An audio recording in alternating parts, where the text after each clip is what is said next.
All right, so in this Whiteboard Wednesday, I just got very recently inspired to talk about this because I've been doing a lot of interviewing recently for a number of roles that we have.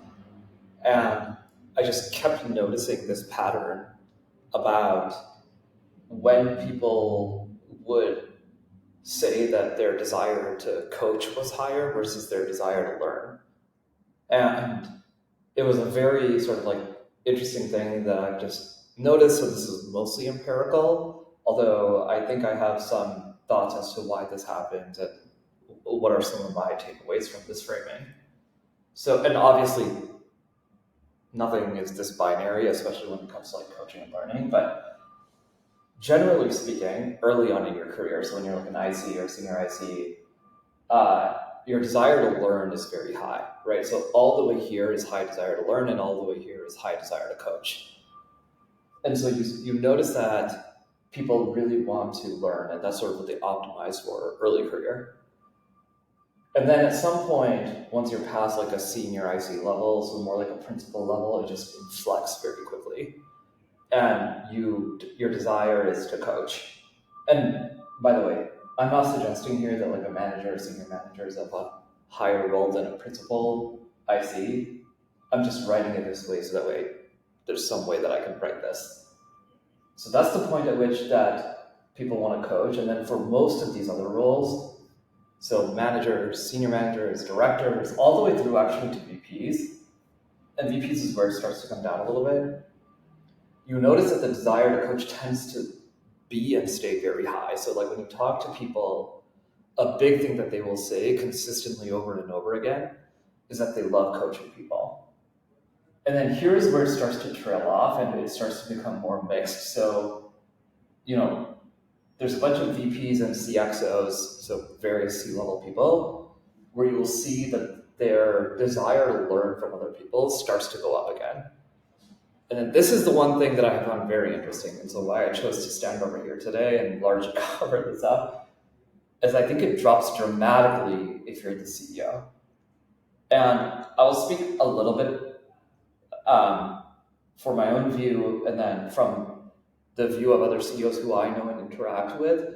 And again, this is somewhat anecdotal, right? And so you have to take this framing with a grain of salt, but it's a framework that I think is useful in terms of what do people actually desire versus in what more in terms of coaching versus learning.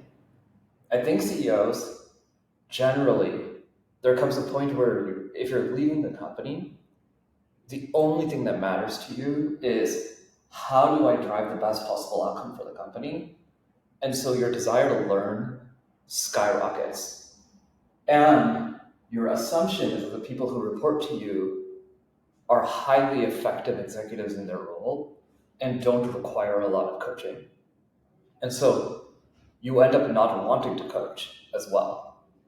And so so at least what I have found is I spent a lot of my time trying to learn things from other people, whether it's other CEOs or VPs or CXOs of other departments. That way I understand what excellence looks like in every part of the company, whether it's company building itself, when I learn from other CEOs who are one or two stages ahead of me, or excellence in a function when I learn from, like, let's just say a CMO of a different company, right? And so those are the types of things that I think I've noticed a lot of CEOs will tell me about. And I had a very interesting interaction at a conference last week with Sean Frank, who's the CEO of Ridge Wallet. He asked me like, hey, why do you come to these things? And I was like, honestly, mostly just to talk to people and see what I learn.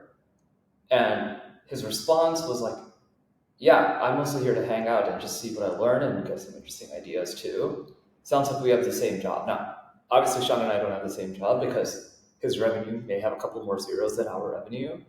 And so it's not exactly the same, but to the extent that it is the same, what I appreciated is that he came with a desire to learn something that he could take back to his business.